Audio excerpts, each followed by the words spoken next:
श्री नारायण नारायण हरि हरि। ओम श्री नारायण नमः। नारायणम नमस्कृत्य नरम चैव नरोत्तमं देवी सरस्वती व्यातवम तमतो जय मुद्रियेत। श्री विष्णु पुराण तीसरा अध्याय। मानधाता की संतति त्रिशंकु का सर्वगारोहण तथा सागर की उत्पत्ति और विजय। श्री पराशर जी बोले, अब हम मानधाता के पुत्रों की सनातन का वर्णन करते हैं। मानधाता के पुत्र अम्बरीश के युवनाश नामक पुत्र हुआ। उसने हरित हुआ, जिससे अंगिरा गोत्रीय हरितगण हुए। पूर्व काल में रसतल में मोन्य नामक 6 करोड़ गंधर्व रहते थे। उन्होंने समस्त नागकुलों के प्रधान दतन और अधिकार छीन लिए थे। गंधर्वों के पराक्रम से अपमानित उस नागेश्वरों द्वारा स्तुति किए जाने पर उसके श्रवण करने से जिनकी विकसित कमर सदस्य आंखें खुल गई। निद्रा के अंत में जगे हुए उन जलाशय भगवान सर्वदेश्वर को प्रणाम कर उनसे नारायण ने कहा, भगवान, इन गंधर्वों से उत्पन्न हुआ हमारा भय किस प्रकार शांत होगा। तब आदि अंतरहित भगवान पुरुषोत्तम ने कहा, युमनाश के पुत्र मानधाता को जो यह पुरुषकुत नामक पुत्र है, उसमें प्रविष्ट होकर मैं उन संपूर्ण दुष्ट गंधर्वों का नाश कर दूंगा। यह सुनकर भगवान जलाधीशी को प्रणाम कर समस्त नागाधिपतिगण नागलोक में लौट गए और पुरुषकुत को लाने के लिए नर्मदा को प्रेरित किया। तदंतर नर्मदा पुरुषकुत से रसातल में ले गई। रसातल में पहुंचने पर पुरुषकुत ने भगवान के तेज से अपने शरीर का बल जाने से संपूर्ण गंधर्वों को मार डाला और फिर अपने नगर में लौट आया। उस समय समस्त नाग राजाओं ने नर्मदा को यह वर दिया कि जो कोई तेरा स्मरण करते हुए तेरा नाम लेगा, उसको सर्प विष से कोई भय न होगा। इस विषय में यह श्लोक भी है। नर्मदा को प्राप्त काल नमस्कार है और रात्रि काल में भी नर्मदा को नमस्कार है। नर्मदे, तुमको बारंबार नमस्कार है, तुम मेरी विष और सर्प से रक्षा करो। इसका उच्चारण करते हुए दिन अथवा रात्रि में किसी समय भी अंधकार में जाने से सर्प नहीं काटता तथा इसका स्मरण करके भोजन करने वाला का खाया हुआ विष भी घातक नहीं होता। पुरुकुत्स को नागपतियों ने यह वर दिया कि तुम्हारी संतान का कभी अंत ना होगा। पुरुकुत्स ने नर्मदा से त्रसदेव नामक पुत्र उत्पन्न किया। तस्यु ने अन्य हुआ, जिससे दिग्विजय के समय रावण ने मारा था।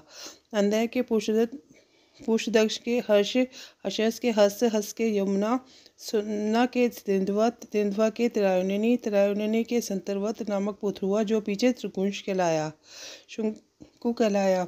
वह त्रिशंकु चंडाल हो गया था। एक बार 12 वर्ष तक अंतराविष्ट रही। उस समय विश्वामित्र मुनि के स्त्री और बाल बच्चों के पोषार्थ तथा अपनी चंडालता को छुड़ाने के लिए वह गंगा जी के तट पर एक वट के वृक्ष पर प्रतिदिन मृग का मांस बंद आता था।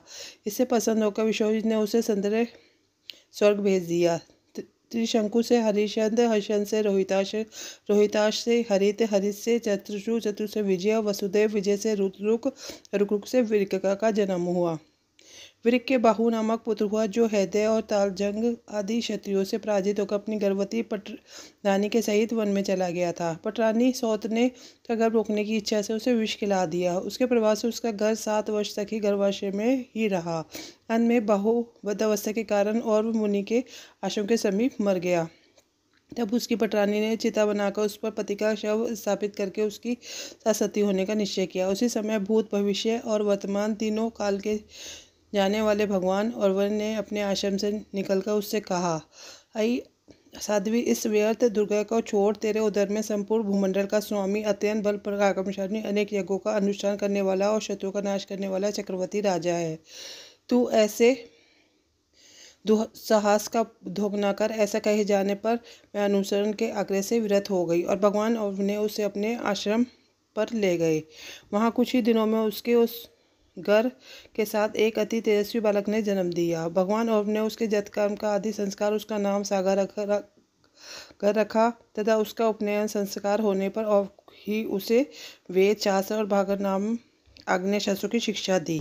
बुद्धि का विकास होने पर उस बालक ने अपनी माता से कहा, माँ, यह तो बता, इस तपोवन में हम क्यों रहते, हमारे पिता कहाँ हैं। इसी प्रकार से और भी प्रश्न पूछने पर माता ने उसे संपूर्ण वृत्तांत कह दिया। तब वो पिता के राजा प्रहरण को सहन न कर सकने के कारण उसने हृदय, तालजंग आदि क्षत्रियों को मार डालने की प्रतिज्ञा की और प्राय सभी है और तालजंगवशी राजा को नष्ट कर दिया। उसके पश्चात शक, यवन, कम्बोज, पारदा, पहवगण भी हताहत होकर सगर के कुलगुरु वशिष्ठ जी की शरण में गए। वशिष्ठ जी ने उन्हें जीवन मर्त करके सगर से कहा, बेटा, इन जीते जी मेरे हुओं का पीछा करने से क्या लाभ है। देख, तेरी प्रतिज्ञा को पूर्ण करने के लिए मैंने इन्हें स्वधर्म और द्विजातियों के संसर्ग से वंचित कर दिया है। राजा ने जो आज्ञा कहकर गुरुजी के कथन का अनुमोदन किया और उनके वेश बदला दिए।